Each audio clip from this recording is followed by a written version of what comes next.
So, one of the things I have been thinking about,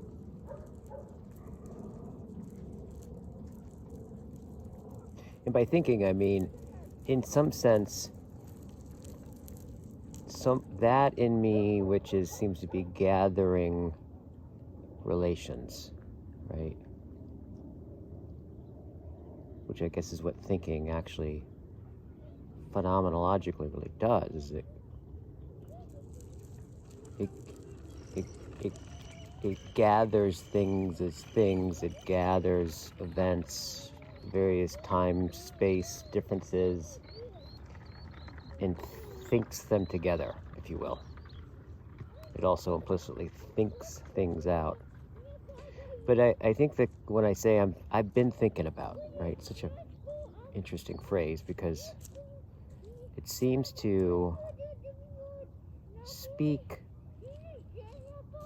to something that is not thinking in terms of addressing some immediate concern.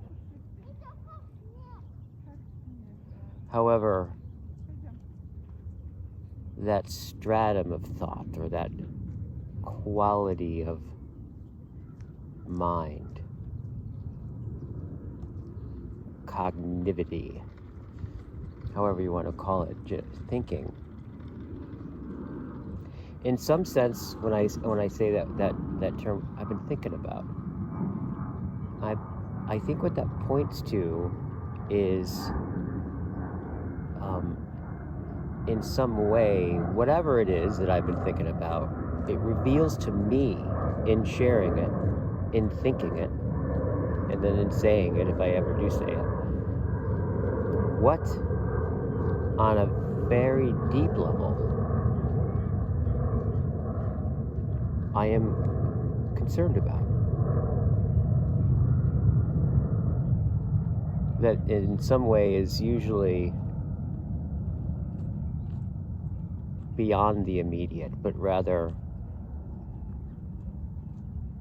whatever it is that brings things together, that has me do the things which have immediate concerns, right? So it's like a level deeper, a level up.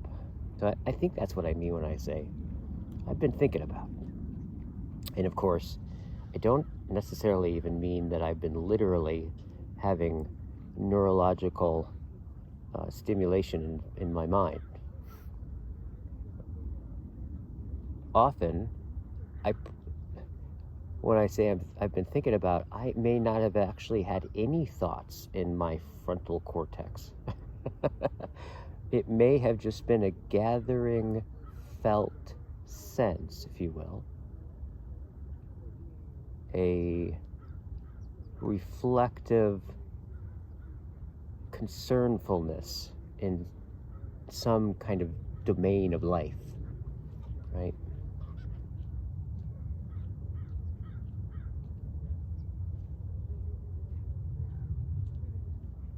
So, I've been thinking about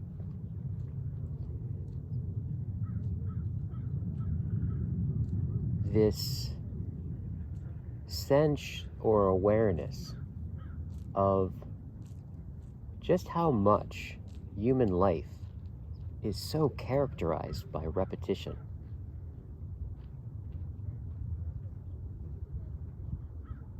When you really start to think about like your life, your day is filled with so many things that you do, in fact, every day. And you do them in the same way every day. And in some senses, you do them automatically every day, right?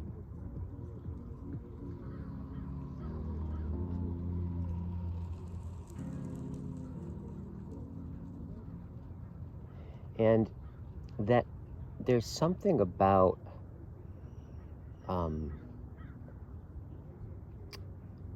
COVID, and now that we've restricted our range, basically, the world's restricted the range in which it can go outside of its house, basically, right?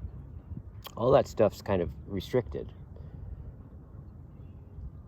And so I think one starts to find, I'm imagining this is a lot of people's experiences, where they just start to find how incredibly monotonous their life is, right?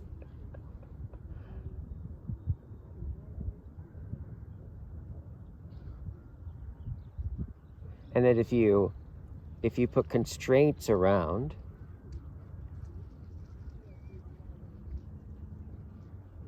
your the length that in which you could go outside of your home and travel, right? And you put constraints around it, and all you do or you dwell within where you dwell, right? You kind of, in some sense, are really limiting novelty, right?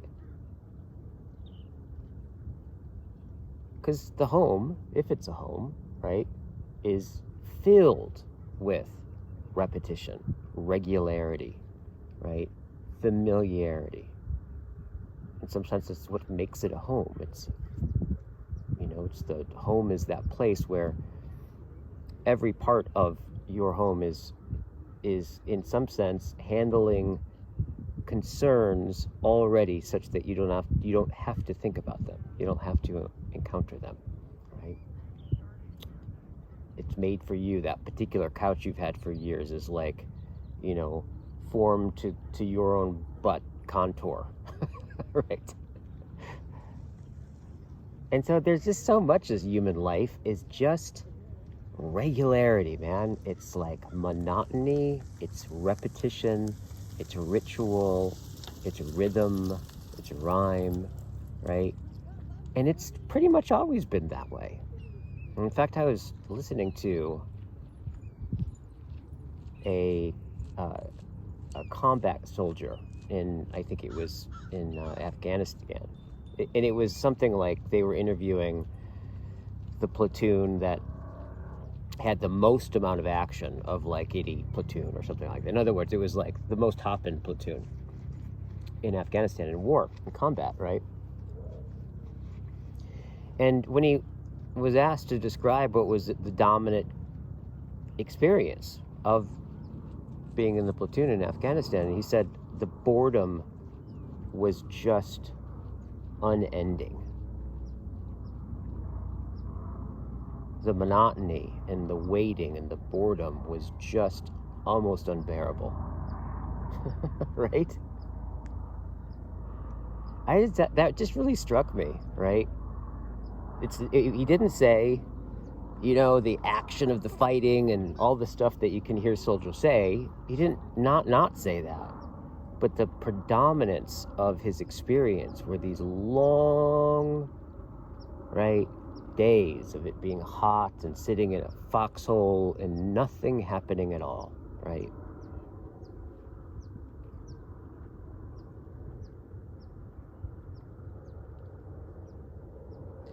And so I think with COVID and the lockdowns, I would imagine people are really, really, really getting a sense for how much their life is about repetition.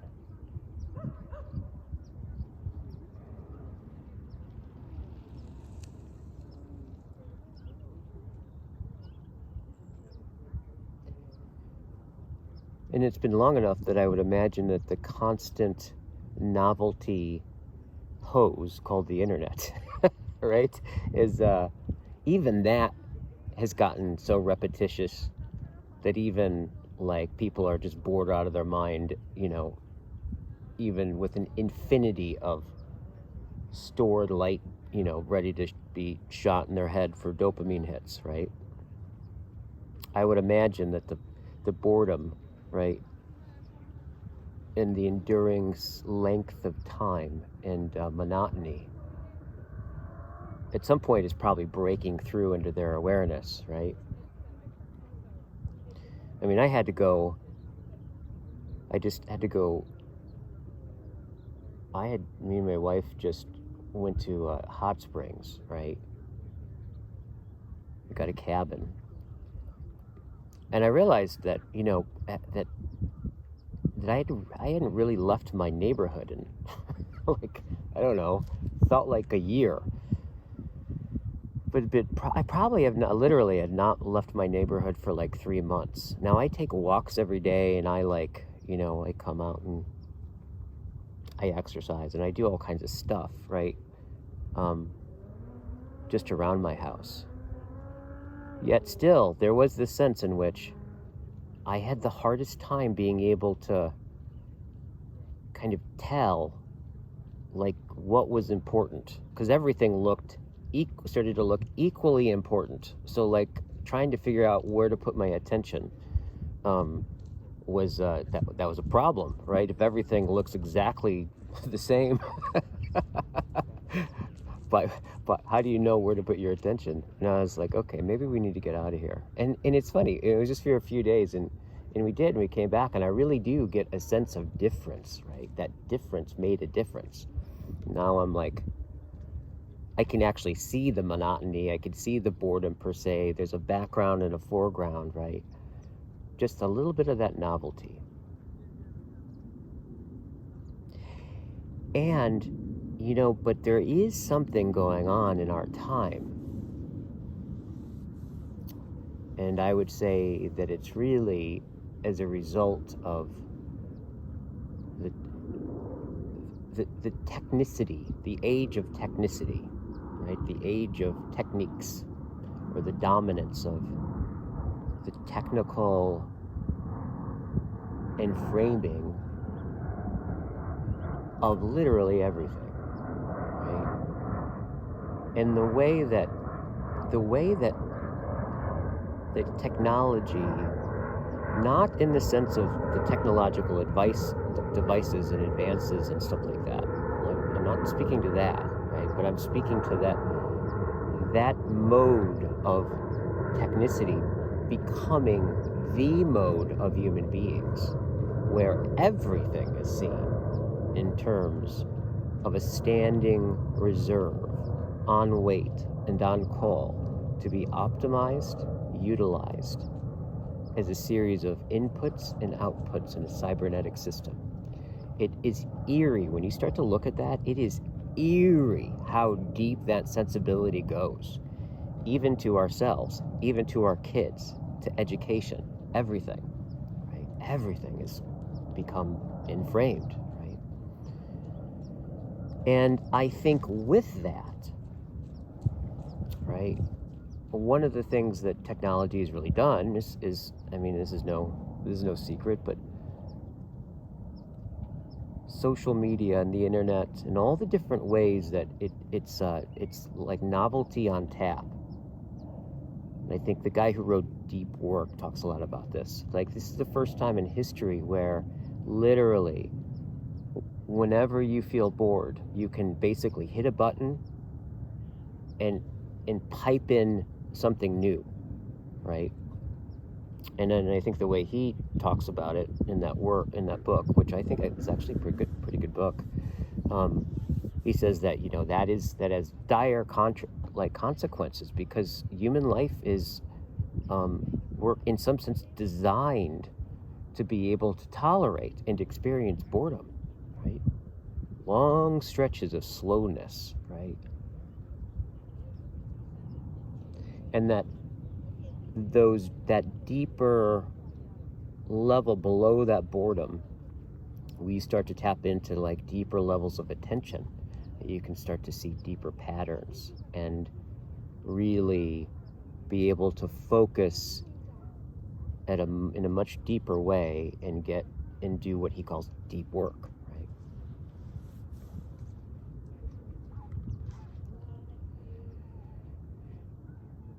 And the monotony, though, that we experience now, I would imagine, is way more terrifying than it's ever been for human beings. I don't think human beings ever like being bored, right? Like, this is inherently an unpleasant state, I think. However, it seems to be, these days, if someone's bored, it's like the end of the world or something, right? It brings on anxiety attacks, because we have so many means to not experience it, right? However, the monotony, the repetition of human life really, we gotta say that in terms of the sense of a deep meaning, those things which we find incredibly significant, enduring through time, right? Things like family, marriage, relationships, right? A craft, not necessarily a career, but like a craft, a vocation, right? One in which you spend an enormous amount of time, and you spend time doing this whether or not it's particularly exciting or not exciting, but there's an availability of self for that world to disclose itself in that way, right? That slower sense of time, right? And if I think about the loss of that sense, because I think there's a real virtue in that. I think there's got to be a virtue in being able to show up for something even when it's not interesting, right? To continually, the repetitions in life, right? The rituals in life, the rhythms, right?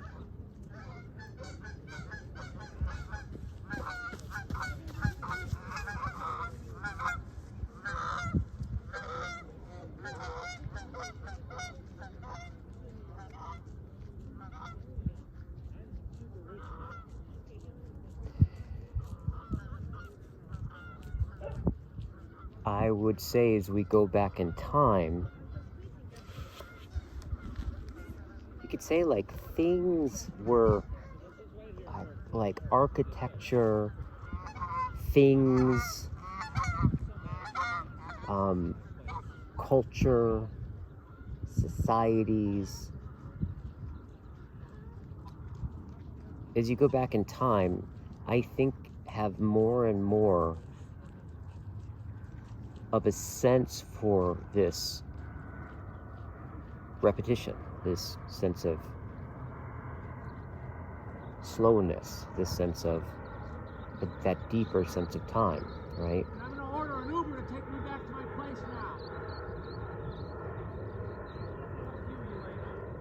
Fuck you, Elena. Fuck you. I don't know if you can hear that.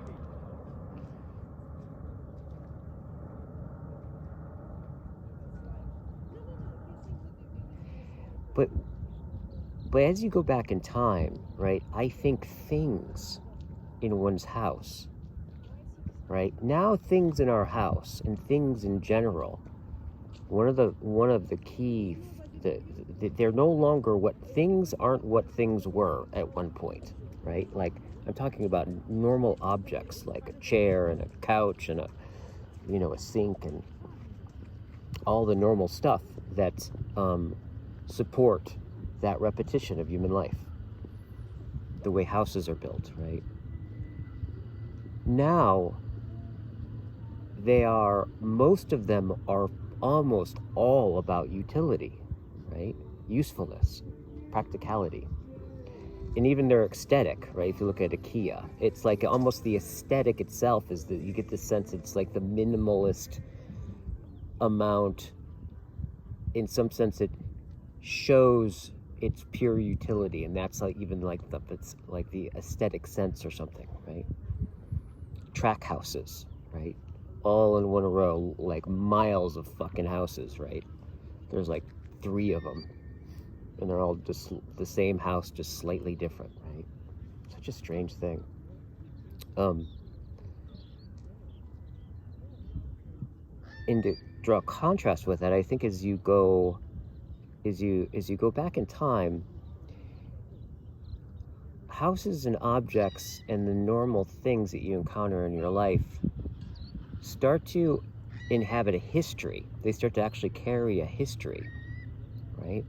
Like you can imagine, say in the house of the 1700s, probably that couch or that chair or that table that you're sitting on, looking at,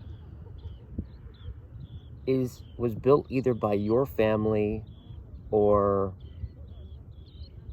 generations back, some grandfather, right? The saddle was probably like passed down from one generation to the next.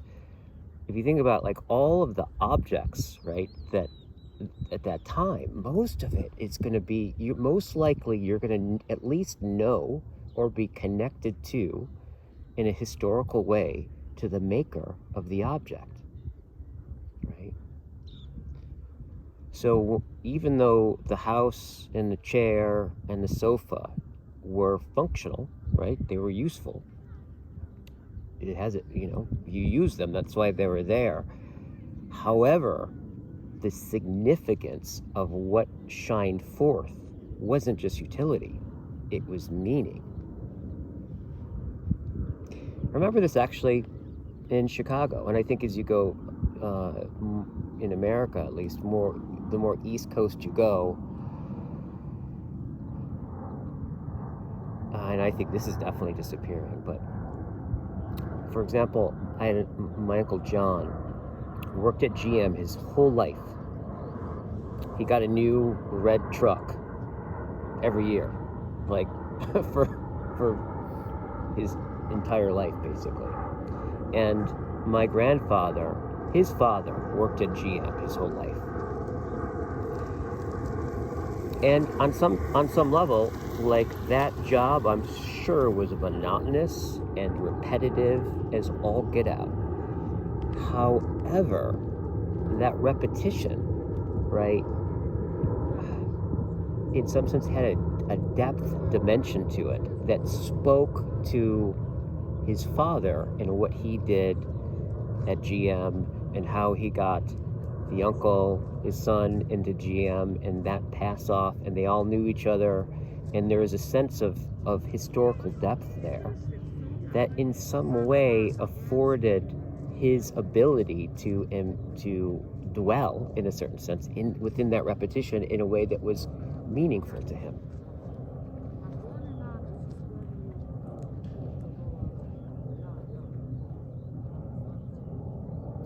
So I think now, as people are experiencing more isolation, more containment in the place that they dwell, and they start to realize what's always been the case is that human life is filled with monotony. It's filled with repetition, right?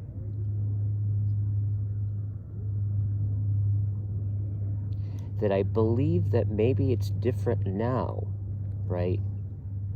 And it's harder to contend with that experience because what the couch and the car and the house and the carpeting and like the sidewalk and the structure of the neighborhood reveal, as always, their utility, but their hollowness of history. In other words, utility without being.